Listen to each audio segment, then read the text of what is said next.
எட்டு திக்கும் பறந்து சென்று வெற்றி கொடி நாட்டும் தமிழ் சொந்தங்களுக்கு அன்பு வணக்கம். News time Tamil YouTube channel வாயிலாக உங்களை சந்திப்பதில் மிக்க மகிழ்ச்சியும் உற்சாகமும்.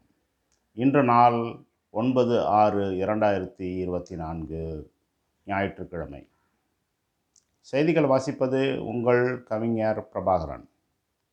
தமிழர் நலம் காப்போம். நமது மாநில செய்திகள். தூத்துக்குடியில் கடல் நீரை குடிநீராக்கும் திட்டம் தமிழக அரசு. தமிழ்நாட்டு நலனுக்காக நாடாளுமன்றத்தில் குரல் திமுக. இன்று 20 லட்சம் பேர் எழுதும் குரூப் 4 தேர்வு.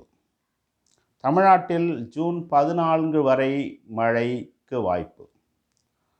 தஞ்சை, திண்டுக்கல் மாவட்டங்களில் நேற்று கனமழை பெய்தது. குற்றாலம் ஐந்தருவியில் குளிக்க தடை. நமது தேசிய செய்திகள். நேரம் வரும்போது இந்தியா கூட்டணி ஆட்சி அமைக்கும் மம்தா பானர்ஜி. வட மாநிலங்களில் கடும் வறட்சி. நீட் தேர்வுக்கு எதிர்ப்பு வலுக்கிறது.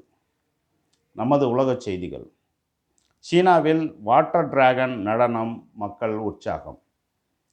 வர்த்தக வழித்தட திட்டம் சீனா பாகிஸ்தான் உறுதி. தங்கம் விலை நிர்ணயம். 22 கேரட் கோல்டு தங்கம் ரூபாய் 6650 ஒரு கிராம்.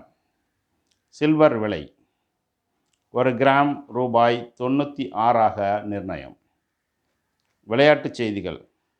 T20 உலகக்கோப்பையில் தென்னாப்பிரிக்கா, ஆஸ்திரேலியா, ஆப்கானிஸ்தான் அணிகள் வெற்றி பெற்றன. பிரெஞ்சு ஓபன் டென்னிஸ் பெண்கள் பிரிவில் இகா சாம்பியன் பட்டம் வென்றார். அரிய தகவல்கள். இந்தியாவில் தயாரிக்கப்பட்ட முதல் ஏவுகணை பிருத்திவி. ராணி எறும்புகள் 30 ஆண்டுகள் வரை உயிர் வாழும். நத்தைகள் 3 ஆண்டுகள் வரை தூங்கும் இயல்புடையன. News time Tamil YouTube channel மேம்பாட்டிற்கு உங்கள் மேலான ஆலோசனைகள் வரவேற்கப்படுகின்றன. நன்றி, வணக்கம்.